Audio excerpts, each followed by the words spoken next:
우리 수요 예배 성가대가 항상 이렇게 일찍 오셔가지고 준비하시고 하나님께 찬양하는 이 찬양이 전 세계 흑암이 무너지는 찬양이 될 줄 믿습니다. 이번 주 말씀도 누가 정죄하리요라는 말씀으로 우리에게 말씀을 주셨어요. 하나님께서 말씀을 주실 때마다 그 말씀을 이번 주에는 왜 이 말씀을 주셨을까, 그 주신 말씀에 대한 의미를 항상 저는 부여합니다. 그리고 하나님께 질문하고 묵상할 수밖에 없습니다. 그래서 지난주에도 생수의 강이 흘러나리라는 그 말씀을 주시면서 본문의 말씀에 보면 예수님께서 목마른 모든 사람이 목마른 사람은 다 예수님께 오라고 그렇게 말씀을 하셔요. 그러면서 내가 그들을 마시게 하리라 그렇게 약속을 하시거든요. 그러면 나는 이미 주님을 만나서 생수를 마시고 날마다 하나님이 주시는 그 은혜 속에 있는데, 그러면 주님이 이 말씀하신 것이 내가 또 목마른 자를 하나님이 만나게 하시는 한 주간이 아니냐, 그렇게 제가 전도라는 부분을 붙잡고 언약을 붙잡고 현장으로 있었습니다. 그런데 이제 시간이 지나면서 명절 주간이니까 다 바쁘고 이런 가운데서 저도 이제 불신앙을 했어요.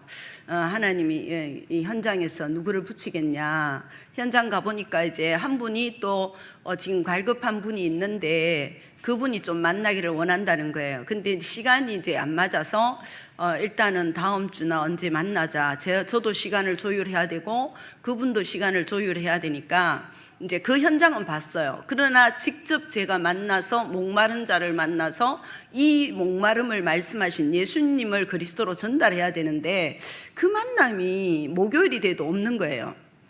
그래서 이제 명절에 만나겠구나 그렇게 이제 생각하고 있었어요. 그런데 이제 제가 명절이면 저는 우리 집에 식구들이 다 모이기 때문에 제가 시장을 보고 그래서 이제 전날부터 준비를 합니다. 그래서 그 전날 제가 이제 식사 준비를 해야 되기 때문에 시장을 보고 집에 와서 이제 이렇게 나물들을 좀 다듬고 그렇게 있는데 문자가 들어온 거예요. 지금 이런 갈급한 사람이 있는, 지금 좀 전화번호를 가르쳐 드릴 테니까 만나라고 연락이 온 거예요. 그래서 이제 갑자기 제가 한 또 2시, 3시 되어서 그분하고 통화를 하고 교회에서 5시에 만나서 이제 그분을 만나서 복음을 전하게 되었거든요. 오늘 저녁에도 아마 오셨는지 모르겠는데 일단 하나님께서 말씀을 붙잡는 그 언약대로 하나님이 약속을 이루시더라고요. 그래서 한 주간 동안에 생명의 이 복음을 전할 수 있는 축복을 주셨고요. 또 하나님께서 이제 이번 주 말씀도 누가 정죄하리요 그랬거든요. 그럼 예수님께서 분명히 죄를 다 용서해 주시는 그 축복 속으로 들어올 자, 결국은 죄에 눌려 있는 사람, 죄에 고통당하고 있는 사람, 그 사람을 이번 주는 하나님이 만날 것이라고 제가 언약을 잡았어요. 근데 이제 지금 내일도 2시에 교회에서 제가 만나기가 편한 게 카페에서 만나면 좀 대화를 깊게 못해요. 그래서 제가 교회에서 상담을 자주 하거든요. 안 그럼 저희 집에 부르든지. 그래서 내일 또 2시에 이제 만나기로 되어 있고, 또 이제 어느 큰 팀에서 또 제일 윗사람이 되는데 그분이 또 이제 지금 좀 만나자고 시간이 제가 조율이 안 돼서 그렇게 이제 현장은 내가 오직 현장에 생명 살리는 데에 저는 말씀을 주시면 관심을 가져요. 그러니까 하나님께서 그 관심 가시는 대로 현장에는 말씀대로 성취하시는 만남을 하나님이 허락하시더라고요. 그러면 이번 주에도 제가 이제 현장에서 또 성도님들이 말씀을 붙잡는 건 또 다르잖아요. 그래서 현장에 가보니까 죄에 대한 부분에서 누구를 정죄하지도 않고 자신이 또 죄로 인한, 원죄로 인한 가문으로부터 내려온 저주와 재앙 속에서 나에게 있는 어떤 죄성이나 이런 부분들이 있는 것을 발견하지 못하는 분들도 있었다고 고백을 하더라고요. 그런데 이번 주 말씀을 들으면서 이제 육신적인 죄가 아니라 영적으로 내가 원죄 속에 있었던 내가 얼마나 나의 모습이 죄 속에서 죄성 가운데 살고 있다는 것을 발견하고 정말 내가 그리스도로 인하여 자유함을 얻은 것에 대한 감사가 회복되었다고 그렇게 고백하는 현장을 보았습니다. 사람마다 현장은요 다 각자 강단에서 주시는 말씀이 들려지는 것이 하나님이 각자에게 답을 주시기 때문에 다 다를 수 있습니다.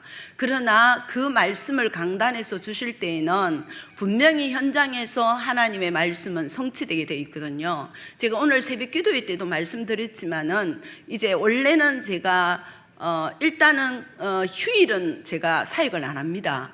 가족을 위해서도 그렇고 이제 또 그쪽의 성도들 가족도 휴일은 같이 가족과 함께 지낼 수 있는 그런 시간을 가지라고 제가 사역을 다 멈춥니다. 그런데 이제 사역하고 있는 현장에서 그분은 그 가문이 다 예수를 안 믿기 때문에 본인이 지금 많은 제사 준비를 하고 제사하는데 음식 준비하고 이러는 분인데, 이분이 이제 제가 휴일과 그런 거 상관없이 문자가 와가지고 목사님 내일은 몇 시에 오세요 하고 문자가 온 거예요. 그날이 월요일 이제 공휴일이 아닙니까? 그런데도 제가 이제 성도님이 부르시니까 그냥 이게 가겠다고, 몇 시에 가겠다고 그래서 이제 가게 됐어요. 근데 가게 됐는데 이제 또 아이를 데리고 계시는 분이 한 분이 오셨어요, 성도님이. 그래서 거기에 이제 놀고 계시는데 아이가 자꾸 찡찡 짜는 거예요. 애가 짜고 자꾸 우는 거예요. 그러면서 아이가 뭐라 하냐면 무섭다는 거예요.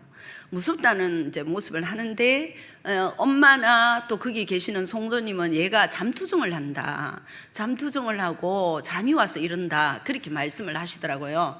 그런데 이제 저는 거기에서 이제 바로 들어가면 대화 많이 나누는 것보다는 예배를 드려요. 그래서 이제 예배를 드리는데 찬양하는 가운데 이 아이 얼굴이 달라지는 거예요. 이 아이가 웃음꽃이 피는 거예요. 그 울고 있던 아이가요, 이제 놀기 시작하고, 애가 이제 울던 것들이 거쳐보는 거예요. 그리고 잠 온다는 아이가 잠이 안 오는 거예요.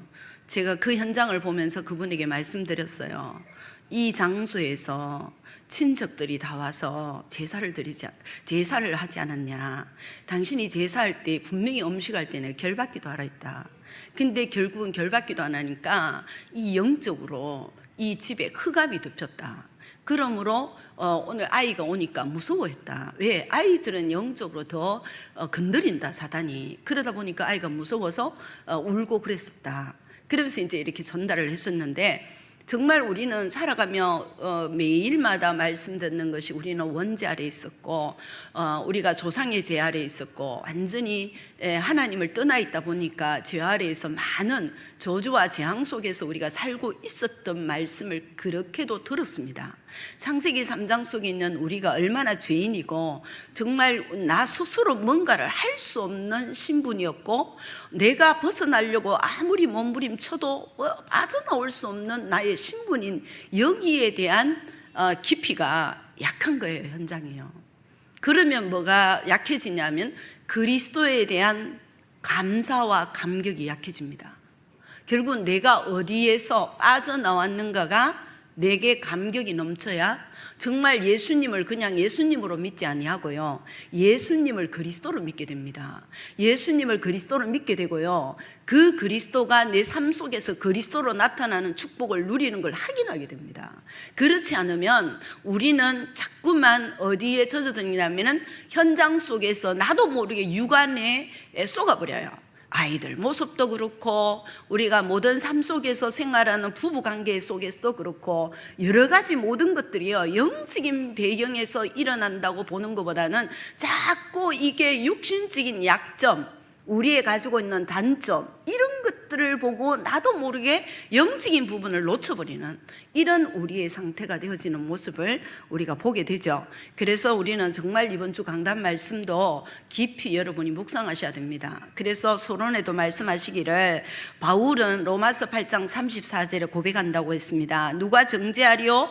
죽으실 뿐 아니라 다시 살아나신 이는 그리스도 예수니. 그러니까 예수님의 죽음이 아니면 우리는 죄사함이 없고요, 예수님께서 부활하시지 않았으면 사단이 박살나지 않았습니다. 예수님께서 부활하셔서 성천하지 않았으면 예수님이 성천 안 하고 만약에 유럽에 계시면 우리는 유럽으로 가야 됩니다.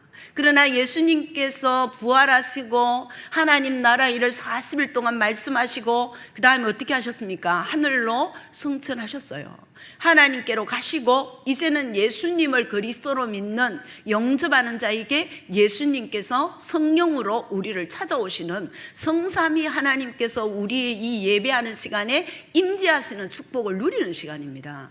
그 축복의 시간이기 때문에 우리가 예수님이 그리스도인 이 언약이 아니면 우리는 용서받을 수 없고, 용서 정도가 어떻게 나타나는 걸 우리는 자꾸 놓치고 있거든요. 내 운명과 사주팔자, 불신자들은 그리 말하잖아요. 내 인생을 내가 계획하고 내가 노력하지만은 어느 한계, 또 열심히 사는 분들이 있어, 아주 도전적인 사람들이 있고요. 그러나 도전적인 분도 어느 날 한계가 옵니다. 그 한계가 와서 결국은 우울증에 시달리고 사람마다 다 문제가 와요. 지금도 제가 지난주에 만난 분도 우울증에 시달린 분이고, 또 내일 지금 만날 분도 우울증에 시달리거든요. 우울증이라는 게 별거 아니잖아요. 어떻게 보면요. 왜? 내 심리적인 부분을 내가 조절할 수 없는 거예요. 결국은 내가 어떻게 할 수 없는 거예요. 내가 그거 잡히는 거예요, 자꾸요. 근데 잡힌다고 생각하는 것보다는 내가 왜 이럴까 생각하시거든요.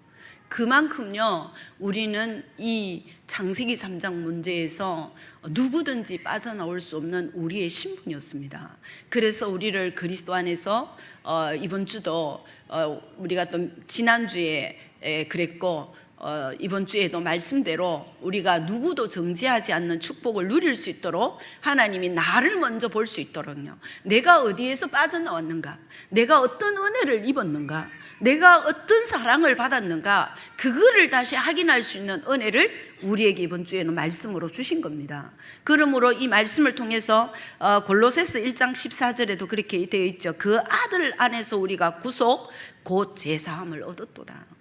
그리스도 안에서만 우리가 제사함을 받는 거지, 다른 것에서는요, 부처의 이름으로 전 세계에 많은요 신들이 있습니다. 그 이름으로 절대 안 됩니다. 지금요 통일교도 얼마나 아프리카나 못 사는 나라에 가가지고 땅을 사가지고 그 나라 사람들을 먹고 살도록요 제도를 막 만들어요.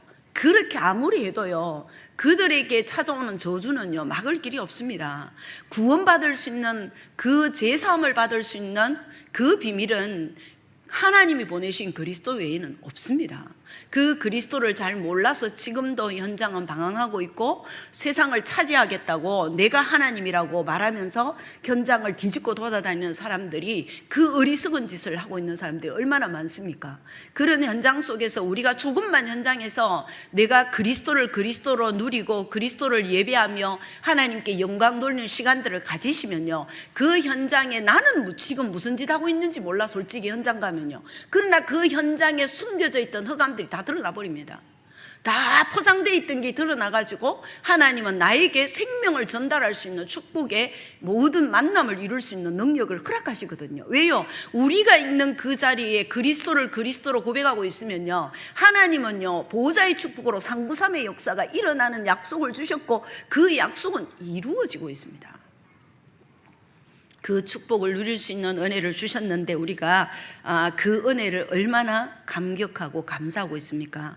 그래서 에베소서 1장 7절에도 있죠. 우리가 그리스도 안에서 그의 은혜의 풍성함을 따라 그의 피로 말미암아 구속 곧 제사함을 받았으니, 우리가 여기에 대한 감사가요, 감격이 내게 날마다 넘쳐야 됩니다. 그래서 이번 주 말씀 중에 보면 뭐라고 했습니까? 예수님이 그리스도인 것을 깊이 묵상하라 했잖아요. 예수님이 그리스도이시며 모든 문제를 해결하신 그 자체를 묵상하라고 했습니다. 한번 해보셔야 됩니다. 왜 그러냐? 3단체는 지금 완전히 뭐하고 있습니까? 명상하고 있어요. 그들은 고요한 시간을 가진다니까요. 그들의 하는 모든 일을 의미를 부여하고 있다니까요. 우리는 오늘 살아가고 있는데 얼마나 의미를 부여하고 살았습니까? 그러니까 사람들을 자꾸요 엉터리를 끌고 간 거예요. 우리가 차지할 것을, 우리가 그 자부심과 은혜를 놓쳐버리니까 현장에 흑암이 자꾸 덮어버려요. 그래서 이 그리스도의 비밀을 예수가 예수로 아는 현장은요 제사함밖에 없어요. 그러나 예수를 그리스도로 알아야 이 세 가지의 비밀을 아는 자가 현장에 있어야 모든 현장에 흑암이 무너집니다. 그러면 흑암이 무너지면 내가 사역하는 것이 아니라 하나님이 힘 주시고 하나님이 일을 하셔요. 저도 제가 사역을 한다면 저는 못합니다. 제가 우리 형제들도 와서 대화를 하다가 이제 나이가 60이 다 가고 이러니까 다 몸들이 좀 고장이 나요. 그래서 저보고 누나는 괜찮냐 이렇게 물어요. 나는 하나님이 부르시는 그날까지 하나님이 주시는 힘으로 돌아다니고 하나님이 주시는 힘으로 사람 만나고 하나님이 주시는 힘으로 살다가 나는 부르면 그냥 간다. 그래서 내가 내 나이와 상관없이 하나님이 주시는 힘 때문에 전국을 돌아다닐 수 있고 하나님이 주시는 힘 때문에 밤늦게까지도 돌아다닐 수 있는 그 힘을 하나님이 주신다. 내가 하는 게 아니다. 하나님이 나를 통해 일을 행하시고 힘을 주셔서 하나님이 만남도 주시는 축복이 있다고 그렇게 제가 형제들에게도 고백을 했어요. 그러니까 우리는 이번 주에 말씀하신 대로 우리 성도님들이 이 은혜를 누려야 됩니다. 그래서 시편 32편 1절에도 허물의 사함을 얻고 그 죄의 가리움을 받은 자는 복이 있도다 했거든요. 우리가 복 있는 자라니까요. 여러분이 복 있는 사람입니다. 여러분이 복을 터뜨려야 되고 모든 사람의 복을 주는 자입니다. 그 축복을 주셨고, 그래서 마태복음 26장 28절에도 이것은 제사함을 얻게 하려고 많은 사람을 위하여 흘리는 피, 나의 피, 곧 언약의 피니라 예수님이 말씀하셨거든요. 마가복음 2장 5절에도 예수께서 저희의 믿음을 보시고 중풍병자에게 이르시되 소자야 내 제사함을 받았느니라 하시니, 그렇게 중풍병자에게 말씀하십니다. 결국은 모든 죄와 저주로 인하여 왔던 이 질병, 어떤 인간의 죄로, 육신적인 죄로 인하여 온 것이 아니라 이 영적인 죄로 인하여서 하나님을 떠나 있던 원죄로 인하여 이 중풍병자에게 왔던 문제를 예수님께서 그의 제사함을 받는 부분을 말씀하시죠. 그처럼 오늘 본문 말씀도 그렇습니다. 본문을 이해하라고 하셨는데 우리에게 말씀하시면서 이 가늠한 여인을 보고 말씀하시는 것이 하나님보다 더 사랑하는 것이 이 여인처럼 가늠한 사람이다. 우리도 그렇게 말씀하셨습니다. 우리가 하나님보다 더 사랑하는 것, 돈을 사랑하든지 명예를 사랑하든지 자녀를 사랑하든지 내가 더 아끼는 것들이 다 있더라고요. 그러면 하나님보다 더 귀중히 여긴다면 그것이 우리에게 가늠한 것이라고 말씀하셨습니다. 그러므로 오늘 보면 이 본문의 말씀에서 예수님께서 성전에 들어가셔서 앉아서 이제 가르치시잖아요. 그 가르치시는 것을 방해하는 이 서기관 바리새인들이 들어오죠. 근데 음행 중에 잡힌 여자가 끌고 와서 가운데 세우는데, 음행하는 가운데 잡혔으면 남자도 있어야 되잖아요. 근데 여자만 데려왔어요. 예수님 골탕 먹이는 상황이죠. 그래서 예수께 말하되 선생이여 이 여자가 간음하다가 현장에서 잡혔나이다. 그래서 이제 모세 율법에 대한 것을 말하죠. 그러면 이럴 때는 돌로 치라고 돼 있다고 율법에 그렇게 말한다고 했습니다. 그들이 이렇게 말하면 고발할 조건을 예수님을 결국은 시험하는 것이라고 기록이 돼 있어요. 그래서 예수님께서 굽혀서 이제 손가락으로 땅에다가 뭔가 기록하셨죠. 그들의 양심을 먼저, 왜 영적인 죄를 잘 모르니까요. 원죄를 잘 모르는 거예요, 이 사람들은. 그들이 육신적인 여러 가지 죄를 지었던 것을 기록하신 것이 아니겠냐 그렇게 보고 있죠. 그들이 묻기를 맞이 아니하는지라 이에 일어나 이르시되 너희 중에 죄 없는 자가 먼저 돌로 치라 이렇게 말씀하시잖아요. 결국은 예수님에게 이 바리새인과 서기관들이 질문한 이유가 결국은 여러 가지로 볼 수 있습니다. 예수님께서 만약에 이 여인에게 돌로 치라고 율법, 모세 율법 모세 오경에 있는 대로 그렇게 치라 하면 예수님을 이율배반적인 사람이라고, 무지아비한 인물이라고 그렇게 아마 예수님을 몰았을 것이고요. 또 유대 종교 지도자는 로마 황제의 대리인으로서 이 총독 외에는 이때 누구도 사형 선고를 못 한답니다. 모세 율법에는 돌로 칠 수 있는데 로마의 지금 통치를 받고 있는 상황이라서 총독이 사형 선고를 안 내리면 이게 또 법적으로 걸린다는 거예요. 그래서 결국은 우리나라도 그렇잖아요. 법을 이쪽으로 갖다 대면 이쪽에 걸리고 저쪽에 갖다 대면 저쪽에 걸리는 그런 부분도 있는 것처럼 이 사람들은 그런 것들을 다 가지고 온 거예요. 예수님을 어떻든 고소하려고요. 그러니까 예수님이 만약에 이제 사형 선고를 또 내리면 유대 종교 지도자들의 말하는 부분에서 이렇게 할 수 있었다는 거죠. 그리고 세 번째는 또요, 예수님께서 만약에 그냥 이 여인을 그냥 보내라고 말하면 예수님은 율법을 파기하는 자로 또 모르려고 했다는 그런 부분들이 있어요. 그만큼 바리새인들과 지금 서기관들은 예수님을 어떻게 하면 잡을까 거기에 모든 전략을 다 펴고 있었거든요. 그러다 보니까 오늘 이 가늠한 여인의 내용은 요한복음에만 나옵니다. 다른 복음서에는 없어요. 그만큼 조금만 어떤 믿기만 있으면 예수님한테 이 문제를 가지고 들고 와서 예수님이 어떻게 재판하는가를 자꾸 해보려고 하는, 그래서 예수님을 잡아서 죽이려고 하는 그런 음모들을 계속 꾸미는 모습들을 오늘도 이 말씀을 통해서 보게 됩니다. 그래서 이들은 아무리 예수님을 엄모하고 죽이려고 했지만은 예수님의 신적 지혜와 예수님이 가지고 있는 그 권세를 대적할 자는 없었습니다.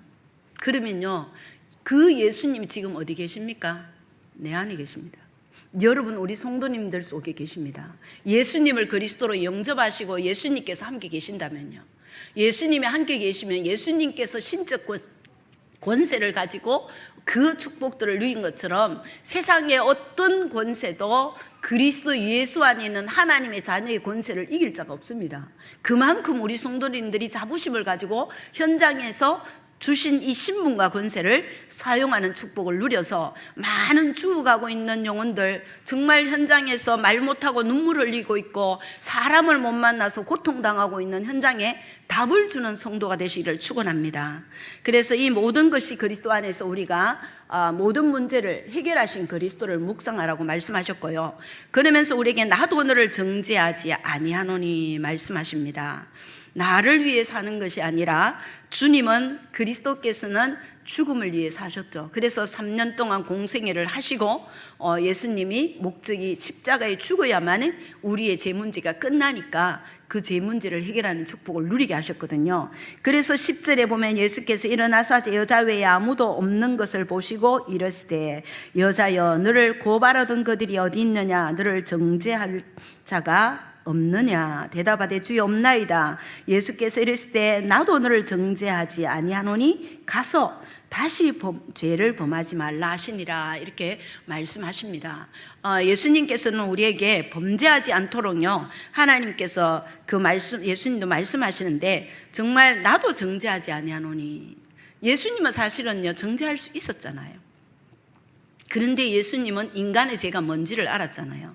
아무리 죄를 정죄해도 그 정죄를 하더라도 벌을 주르더라도 그 죄를 해결할 수 없는 인간의 존재, 영적인 이 원죄 문제를 예수님은 알고 계시니까 그를 정죄하지 않았습니다. 예수님이 십자가에 죽으시고 부활하신 그 예수님을 믿는 자가 용서받는 것까지 예수님은 다 알고 계시기 때문에 이 바리새인들과 서기관들은 이 사실을 몰랐잖아요. 그러니까 이 여인을 데리고 와서 이런 행동들을 하는 모습들을 보게 됩니다. 우리는 혹시나 정말 예수님께서는 지금도 나를 보고요, 나를 정죄하지 않는다고 약속하셨어요.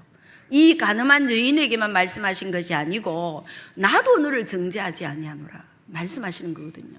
내가 많은 이 땅에 살면서도 남을 미워하는 죄를 지었을 것이고, 내가 마음속으로도 비판하는 죄를 지었을 것이고요, 내가 마음속으로 뭔가 사람을 경계하는 마음도 있었을 것입니다. 또 내가 마음으로 뭔가 많은 부분들이 있죠. 그런 죄까지도 예수님께서는 나를 다 용서하신 거예요. 어떤 것도 나에게 죄라는 부분을 묻지 않으시는 분이 누구냐? 그리스도신 거예요. 그래요. 얼마나요? 제가 만약에 예수님이 그리스도인 걸 몰랐으면 아주 죄에 많이 눌렸을 거예요. 왜? 자신감이 없는 인생이거든요. 아무것도요 자신 있게 할 수 없던 나의 모습이었거든요. 그런데 예수님이 그리스도인 이 사실을 믿게 되자 내 자신의 허물도, 내가 가지고 있는 모자람도, 나의 약함도, 이거는 하나님을 떠나면서 내가 원죄로 인하여 하나님이 주신 그 축복을 내가 잃어버린 자인 거예요. 나의 것을 잃어버렸기 때문에 내게 있는 것은 다 약하고 단점일지라도 그거는 뭐예요? 하나님을 떠났기 때문에 왔는 문제인 거예요. 그러므로 거기에서 내가 그리스도를 통해서 다시 죄 사함을 받고 하나님을 만나고 하나님이 주시는 형상으로 나를 회복할 수 있는 은혜를 주셨기 때문에 나는 날마다 모자라지만은 하나님의 형상으로 하나님이 주시는 힘으로 살아가는 그 힘을요 날마다 고백합니다. 왜? 나는 나를 잘 알기 때문에. 나는 나를요 정말 모자라는 사람이거든. 무언가를 도전할 수 없는 체질이에요. 무언가를 하라고 하면요 먼저요 두려움부터 오는 사람이에요. 제가 안 해본 거는요 서류 하나 떼는 것도요 두려워하는 사람이에요. 그런데 그리스도와 함께하는 이 축복을 누리고 하나님의 형상을 회복하고 나니까 어떤 일도 도전할 수 있는 사람으로 생각이 바뀌어버리는 거예요.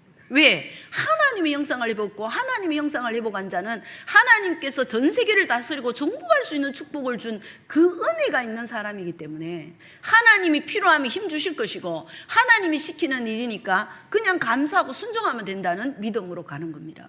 그러니 나에게 주님이 이번 주도 나에게 너는 내가 죄를 다시 묻지 않는다고 정죄하지 않는다고 말씀하신 이 은혜가 내게 묵상하면서 너무나 감사한 거예요. 그러면 이 죄에 눌려서 죄에서 빠져나오는 길을 몰라 얼마나 방황하는 분들이 많겠습니까? 그분들을 살리는 자리에 설 수 있도록 내가 그 은혜를 입었으니까 또 다른 사람을 살릴 수 있는 자로 나를 부르신 그 은혜에 감사하고 또 다른 사람을 살릴 수 있도록 하나님 내일 또 만나는 은혜를 주시는 그 은혜를 주셨습니다. 그러므로 정말 죄의 삭은 사망 아닙니까? 그렇게 말씀하시면서 요한복음 3장 17절을 말씀하셨죠. 하나님이 그 아들을 세상에 보내신 것은 세상을 심판하려 하심이 아니요. 그래서 우리는 심판할 권세가 없는 거예요. 우리는 오직 죄인이었기 때문에 그 죄에서 눌려서 아무것도 할 수 없는 우리의 존재였고 그로 말미암아 세상이 구원을 받게 하려 하죠. 주님으로 인하여 그리스도로 인하여 우리는 구원을 받고 해방을 받고 자유를 얻고 그리스도 안에서 모든 축복을 누릴 수 있는 법적으로 바뀐 그 은혜가 있는 인물들이 된 겁니다. 그러면 현장은 지금도 정말로요 만남이 없어서 답을 얻지 못하고 누군가 나에게 와서 답을 주기를 원하고 기다리는 사람이요 이 대구 도성에도 너무너무 많습니다. 내 이웃도 지금 그런 사람이 너무 많거든요. 그러면 우리가 설치고 돌아다니라는 겁니까? 아닙니다. 정말로요 한 지역 한 곳 한 장소에서 매주 예배만 모여서 팀들이 구역 예배든 우리가 지금 또 구역으로 해서 지교에 세울 수 있는 예배를 드릴 수 있도록 지금 준비하고 있지 않습니까? 그건 왜 하겠습니까? 현장에서 예배 드리고 있으면 하나님이 소문이 들리게 하고요 그 사람들을 붙여주셔요. 저 같은 사람은 누구 사람에게요 제가 먼저 다가가는 성격 아닙니다.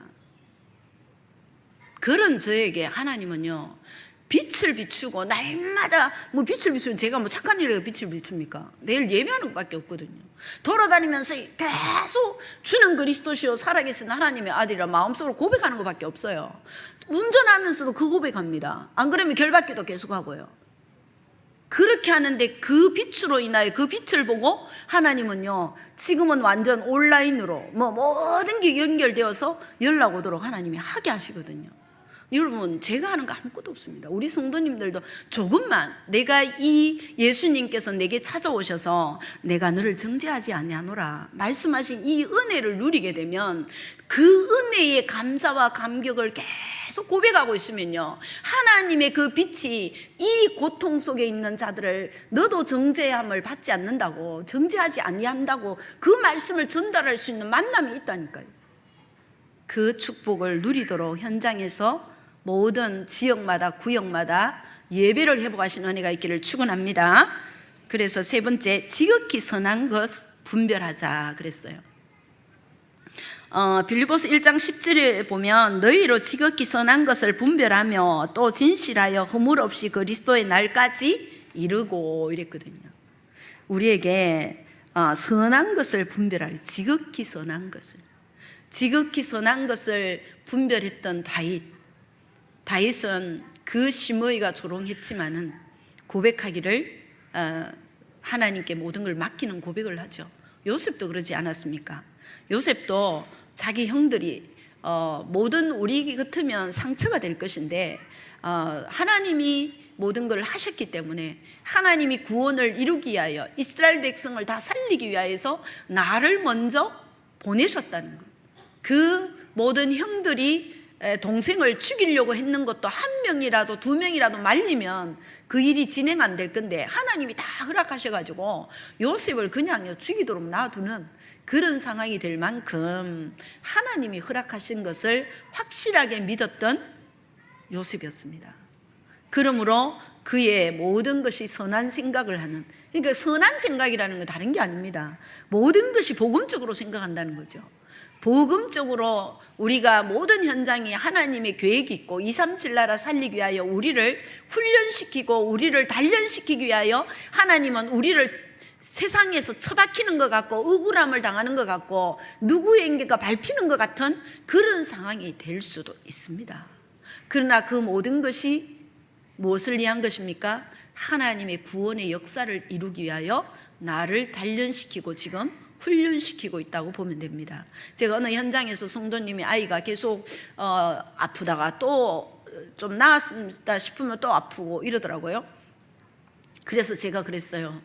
강단의 말씀처럼 생수의 강이 흘러나리라 약속하셨는데 내가 하나님을 집중할 수 있는 은혜의 시간표를 주시는 거고 또 하나님을 집중할 수 있는 그 은혜를 주실 때에는 큰 응답이 지금 몰려오고 있다는 거죠. 응답이 이미 하나님 주시기 위해서 나는 사건이 일어나가지고 아이 때문에 쩔쩔매면서 기도하는 것 같은데 그 다음에 오는 응답을 받는 데에 눈이 안 열려서 받지 못할까 봐 하나님이 눈을 열 수 있도록 기도 속으로 들어가는, 집중하는 속으로 들어가는 은혜를 주신 비밀로 생수의 강이 흘러나는 축복을 누릴 수 있도록 은혜를 주시는 거거든요. 우리 모든 성도님들도 지금도 누가 말씀을 통해서 각자마다 다른 사람에게 말하면 내가 상처가 될 것 같고 또 다른 사람에게 내가 말 못하고 다른 누구도 나를 알아주는 자 없고 나는 외롭다 이렇게 생각하시는 성도님이 있다면 정말 하나님과 깊이 교제를 나누는 시간을 가지시기 바랍니다. 그래서 하나님을 묵상하고 예수님이 그리스도 되셔서 나와 함께 계시고 나를 보좌의 축복으로 감싸고 계시고 주의 천사들을 보내서 나를 인도하시는 그 은혜를 깊이 묵상하시면서 모든 문제 끝내신 그리스도를 여러분이 깊이 묵상하고 하나님께 감사의 고백이 나오고 모든 문제 끝났다 이제 털털 털고 일어나서 누구하고도 상처가 안 되고 대화할 수 있는 그런 은혜가 있는 그 축복을 회복하시기를 축원합니다. 그래서 말씀하시죠. 창세기 50장 20절에도 요셉이 말합니다. 죽음을 앞두고서요. 당신들은 나를 헤아려 하였으나 하나님은 그것을 선으로 바꾸사 오늘과 같이 많은 백성의 생명을 구원하게 하시려 하셨나니 이렇게 고백합니다. 우리의 삶이 이렇습니다. 우리의 삶이 모든 것이 우리가 어려움인 것 같고 힘든 일인 것 같고 나만 당하는 일 같이 보일지라도 그것이 결국은 뭐요? 하나님이 모든 것을 선으로 바꾸어서 백성의 생명을 구원하는 일에 나를 쓰시려고 나를 전도자로 쓰시려고 하나님이 하시는 일인 것을 믿고 하나님께 감사하고 나를 죄사함 받게 하신 나를 구원하신 나를 정죄하지 않으시는 그리스도로 인하여 가장 풍성한 은혜를 누리시기를 축원합니다. 기도합니다. 하나님 감사합니다. 우리 성도님들 날마다 말씀을 주신 의미를 깨닫게 하시고 하나님 말씀 주신 대로 집중하는 자가 되게 하여 주셔서 사람을 쳐다보는 것이 아니라 하나님의 말씀에 감사하고 내가 하나님으로부터 정죄함을 받지 않는 축복을 주시는 은혜에 감격이 넘치는 은혜가 우리 성도님들에게 남은 기간도 회복되게 하여 주셔서 날마다 감사하고 다른 사람에게 이 복음을 전달할 수 있는 정인들이 되도록 주께서 역사하여 주옵소서. 예수 그리스도 이름으로 기도합니다. 아멘.